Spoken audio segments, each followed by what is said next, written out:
Hello everyone, this is Skylar Fox, and today we are going to be creating the lead mad scientist himself from Steins, Okabe Rintarou, otherwise known as Hououin Kyouma.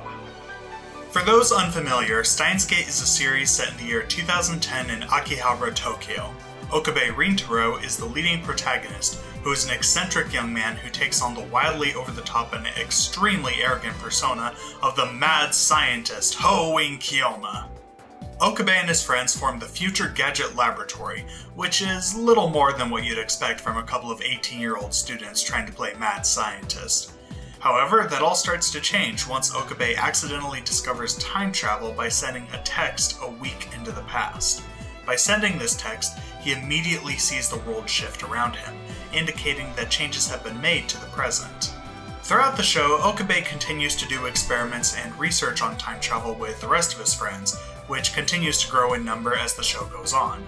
I dare not to explain much else because I really do believe this is one of those shows that is best to go in knowing very little beforehand.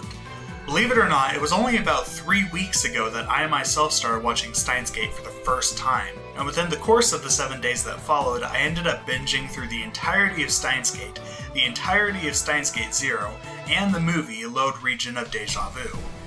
So, yeah, I guess you could say I really like the show.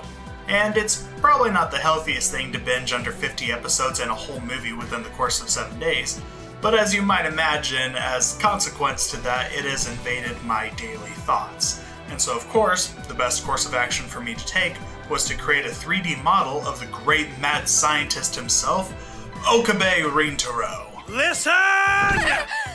For the last time, Christina, my name is Hououin. I thank you to remember it. Henceforth, you will call me Hououin. Or if that's too hard, Kyouma is also acceptable. Now I am sure that right now you are all really impatient and ready to see the inner machinations of this mad scientist and how he came to be. Well, fear not, for your patience is about to pay off.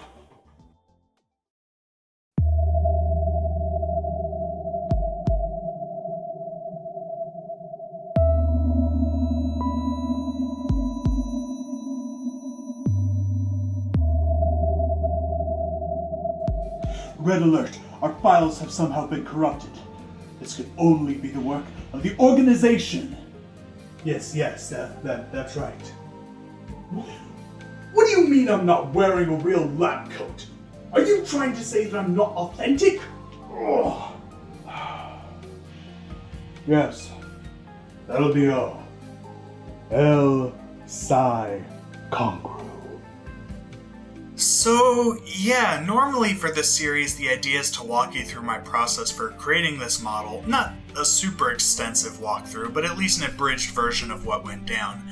But unfortunately, I neglected to record myself every time I worked on the model, and during the few times that I did record myself, something happened with OBS during a lot of the recording that corrupted most of the footage that I had. The only footage that I have that is uncorrupted is fairly early on in the modeling process, so I can at least walk you through that, and then I can give you a general idea of what went on after that. So with that said, let's start. When creating a fictional character, I always try to grab as many reference pictures as I can, taking a variety of different angles.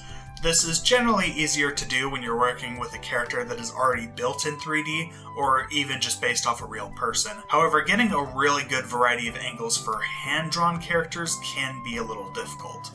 And if you do find an interesting three-dimensional view of these characters, they're usually distorted, either for stylistic purposes, or because that view is only meant to be seen at one single frame of the entire animation. Sometimes it can't be helped and you just need to work the model through trial and error. Something that can work as an alternative sometimes is finding photos of figures or toys, or even buying a physical figure yourself. For Okabe, I was able to snag a couple of photos of a couple of figures that were on sale. While I obviously didn't want the final model to look exactly like the figures, they made for a good reference just to see if the general shape of the full body was on the right track and looked good in 3D. So first things first, whenever I create any character model, I almost always start with the head. This is because the head is almost always the very first thing that our eyes look at when viewing a character, and if the head doesn't look good, nothing else will. In the best case scenario, I always try to find a profile view of the head facing the camera directly, and a view of the head facing directly away from the camera at a side view. When dealing with hand-drawn characters, you generally need to take these references with a grain of salt, however, because artists will very rarely actually draw a character facing completely forward or completely side. This is important to remember, especially for side views, since the actual face section of the head never actually stretches back as far as most drawings would suggest. Now with these references in place, I can start modeling. Now a lot of 3D artists have different approaches to this, and some of them will start with a sphere or a cube object and work from there. I'm a little strange, and I actually like to build my heads from empty polygons and start creating each polygon individually from scratch. I think I find this a little bit easier for me just because whenever I work with pre-built objects like spheres or cubes, I tend to get a little overwhelmed by what is already there, and so I don't want to mess with it too much. I normally only ever use pre-built objects like spheres and cubes and cylinders for stuff like clothing, shoes, accessories, or objects. And apart from using spheres for the eyeballs, I never really do them for the head. So as I'm forming the head, I always keep in mind to create as few polygons as possible, at least at the beginning. Think of it like you're building a model for a video game on the GameCube or PlayStation 2 or something. I see a lot of newer 3D artists that usually make the mistake of building heads with too many polygons right off the get-go. And the problem with having so many polygons so soon is that when you need to make adjustments, it becomes so much harder to actually make them because you have so many tiny little squares to try to push around. You can almost think of it sort of like drawing or painting. Most artists would not recommend that you draw every single detail the moment that you put your pencil on the paper. You should start by drawing a very basic rough sketch of what the entire body will look like, so that way you can easily erase and make adjustments accordingly. And then when you're satisfied with that, you can start penning everything in and you can start adding more detail. And again, just making small adjustments as you go along. And so the same principle applies here. So that's why I always like to start with low polygons. I try to keep the head portion roughly around 150 polygons if I can at all help it. And as you can see, I have a very basic head shape, and it doesn't even have holes for the eyes, mouth, or ears. It's very, very low poly. And so instead of adding these holes right now, instead I'm going to be adjusting the points of the polygons that I already have, just to try to get it to match up not only better with the reference images, but also just to make sure that it looks good in 3D as a whole, and there's no weird wrinkles that are left in place. I also apply subdivision surfacing so that way I can see what the model will look like when more polygons are added and the whole model is smoothed out. Once I'm satisfied with the general shape, that is when I can start using the knife tool to start cutting lines for the mouthpiece, the eyes, the nose, and the ears. Whenever you're trying to create a 3D version of any hand-drawn character, especially anime, there are a lot of aspects to a face that are vaguely drawn, or sometimes not drawn at all and left only to the viewer to fill in the blank space in their mind. This is especially the case with noses, you'll notice a lot in anime, and so this often requires getting a little creative. Sometimes it's an essential part of the character's design that their nose is just a curved triangle with no actual nostrils on the side. But most of the time in anime, that's not really the case. It's meant more for abstraction than anything else. And especially in the case of Okabe, you can actually see that there are plenty of shots in the anime that indicate that this isn't really how his nose would look in 3D. He would actually have nostrils in the side and everything. It's just the animators normally don't draw that. It's meant to be abstracted. Think of it almost like playing an old Final Fantasy game and how the artists almost never draw actual noses on the characters, even though clearly when you look at illustrations and later on 3D models, they're very much supposed to have that. So in cases like this, you can tell that references aren't really going to be very helpful, and so it requires me to be a little bit creative and just keep adjusting things until they look right. Something that's usually fairly consistent about his nose is that it's thin and tall, and so I mainly stuck with that and was a little loose with everything else. So I continued to do this and apply this principle for the eyes and for the mouth and for everything else. And while I do make cuts for the lips at this stage, I usually hold off on making the entire mouth until much later in the modeling process. The reasoning for this is that mouths can be a little complicated to implement, and so I like to make sure that I have the complete design of the head fully finished. After I'm satisfied with how the head looks so far, it is time to create the hair. And so something that I started doing for hair is that I'll create a very basic shape for a chunk of hair. Normally, I just create a low polygon cylinder and I just extrude the ends until the whole shape kind of becomes a curved spike. Then I simply smooth it out with subdivision surface and I start texturing a general hair texture. Once that's done, I save the object and then I import it into the Okabe model and I just start copying and pasting it throughout the head. And because the individual hair objects are low poly without the subdivision surface, I can easily make big adjustments to get the hair to fit how I want it. This aspect can be a fairly tedious process and will require a lot of copied hair objects in order to work, and that's going to increase the polygon count quite a bit. I follow the same principle with hair that I do with the face, and that is to not worry so much about sticking specifically to the references at hand, but just using the references as a guide to make sure that the general look in 3D looks about the same. After all, if you constantly worry about trying to get your hair or face to look 100% exactly like a specific shot you're referencing, then your model is ever only really going to look good at that specific angle. Whereas the idea with 3D models is that you want to look good at any angle.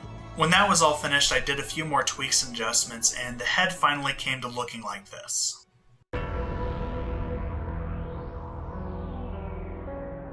Once I finished with the head, I moved on to doing the gray shirt. Unfortunately, I don't have any more footage showcasing the modeling process for Okabe, and so the footage that you're about to see is the finished object, and then I'll create polygons around it so you can get a general idea of how I built it. Now, unlike the head, when I was making the shirt, I actually did start with a pre-built mesh, which in this case was a simple low polygon cylinder. So I take one cylinder for the arm and then one cylinder for the main torso. And I basically extrude the cylinder out just a couple of times to try to keep it as low poly as possible until I reach the neck area. At that point, it's just a matter of creating different polygons, sort of in a connect the dots kind of manner, and trying to connect the two cylinders together and fill in the gap. Then I'll just adjust the different points of the polygons and use the knife tool to make other cuts, and I'll keep adjusting like this until the shirt fits nicely with the head. After that, I'll start working on the arms and hands. The arms are fairly self-explanatory. They're just low polygon cylinders that have been extruded a lot and messed around a little bit, with a particular edge placed in the middle to emphasize the elbow area. The hand is where it gets a little trickier, but again, I try to keep things as low poly as possible. Again, I don't have any footage of it, but the gist of it is that I made 5 extremely low polygon cylinders representing the fingers and the thumbs, and then I merge all of them and I start connecting them and I start creating more polygons until I confuse them with the arm and the hand. There's a lot of great tutorials out there on how to build hands. Unfortunately, I don't have any footage that shows how I do them. Once the arms and the hands look good, I start working on the pants. Again, I take 2 cylinders and I just start adjusting accordingly. The belt loops themselves are actually very simple, as they are just cylinders that I cut in half and then I extrude out the edges and add subdivision surfacing. And then you just copy and paste that all around the belt area. The belt itself is of course based off of a very basic low poly cylinder that I edited to create more polygons just to add that little section where the edge of the belt starts to hang low. And as one can probably imagine, the gold buckle in the center is merely just a cube with the edges smoothed out a little bit. The socks and shoes were a little trickier to work out, but the general gist of what I did was that I placed a cube object for the foot and a cylinder object for the ankle, and I combined each of them. Then I used the knife tool to add in more lines on the polygons so that way I could continue to adjust. Since it was just the sock and not the barefoot entirely that I was creating, I had a little bit of wiggle room for it to not look absolutely perfect.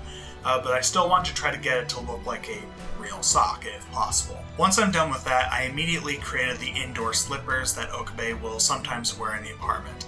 This was pretty straightforward, as I started from the sole of the shoe and created a very basic shape using just a few polygons that went a little over the foot. Then I just had to select the toe area polygons of the sole and extrude upwards, and I would just adjust the individual points to try to make it look a little more spherical.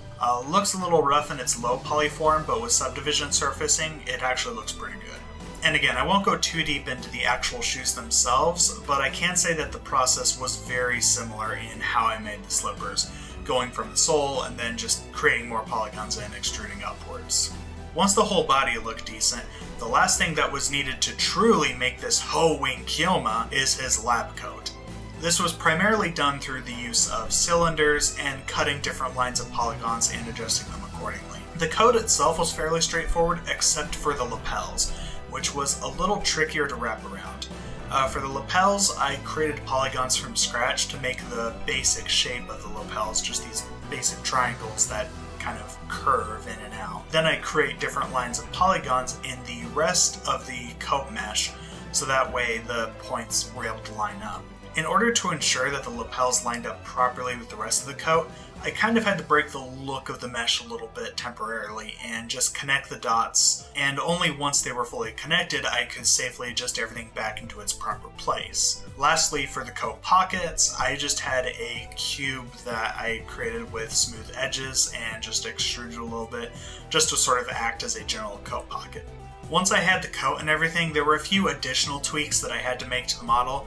The model for Okabe was originally a little bit shorter, and so I tried to make him a little taller, and I had to stretch out his neck a little bit to make that a little taller. And finally, I had to add in the mouth that I neglected to create until then. And so the mouth was created simply by dragging the head's chin as low as possible and closing the whole of the mouth with a single polygon cap.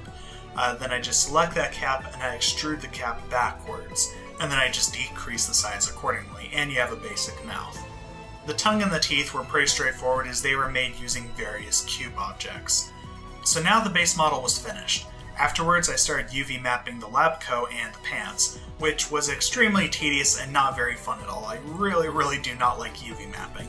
When creating the texture for this, I didn't want to add too much detail to the clothing since I wasn't really going for a realistic interpretation to Okabe. So my approach to texturing this was mostly to keep the colors very plain, but have very clear and definable bump maps.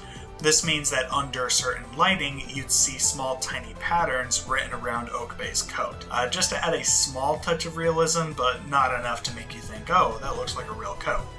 After that was all said and done, I formed the skeleton for rigging the character to animate. And so I started applying the joints to different portions of the model, and I started weighting the joints accordingly. For rigging the head, I actually don't use bones for that because I find that bones tend to be way too tedious for animating the face. So what I would do for the face is I would actually create different poses that the head would morph into. And so different poses for when Okabe is blinking, or when his eyebrows are moving, or when his mouth is moving. And while I still do have joints that are connected to the coat, I also added various pose morphs to the coat to add in poses such as flapping around in the wind, or even if the pockets needed to be expanded so that way Okabe could dig his hands in there. Once I'm done rigging the character, I usually like to have some sort of a animation test to go along with it, just to see how well the rig holds up, or if there are any adjustments that I need to make. In this case, here's the animation test that I did, recreating one of the scenes from Steins. Hello? Assistant, Snap 2. I require a status report. Is that your idea of manners? Glass house much? Ugh, that woman of all the... Hello? Hououin Kyouma speaking. Don't hang up. Halloween? Oh, it's you. I thought I had a stalker or something. What? I show up on caller ID. So? For all I knew, a serial killer could have gotten a hold of your phone. A veiled confession that Hououin strikes fear into your heart. If she does that one more time, I'm going to scream! Bad connection or what? No, she's just a cold-hearted, self-absorbed harpy. Hello? Now you listen to me!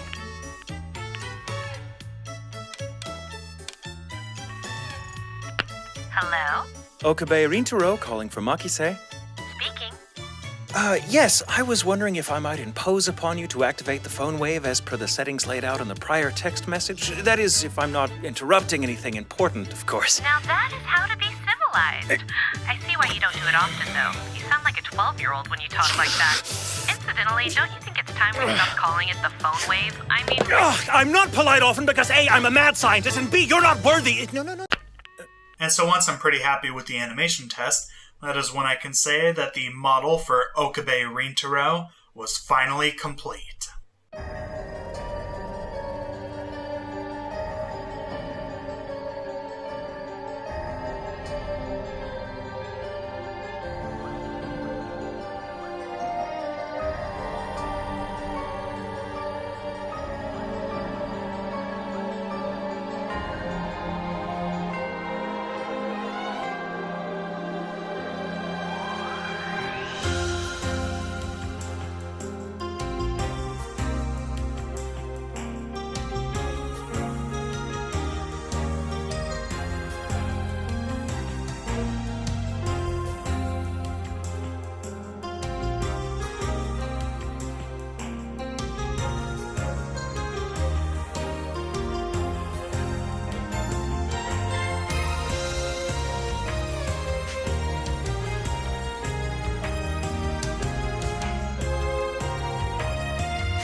And so this concludes this presentation that is the culmination of all of our evil experiments driven together to forge the perfect mad scientist, Hououin Kyouma. Now, if you enjoyed this presentation and would like to see more of these wonderful characters adapted, you can support the Future Gadget Laboratory and all of its experiments through this nifty little platform known as a Patreon. It is very advanced and only you have the capability of supporting it. And red alert, I might not be convincing them as well as I could. What do you mean I do a horrible impression of Hououin Kyouma? I am Hououin Kyouma! Right. Of course, you're right, they wouldn't understand it. Very well. El Psi Conqueror.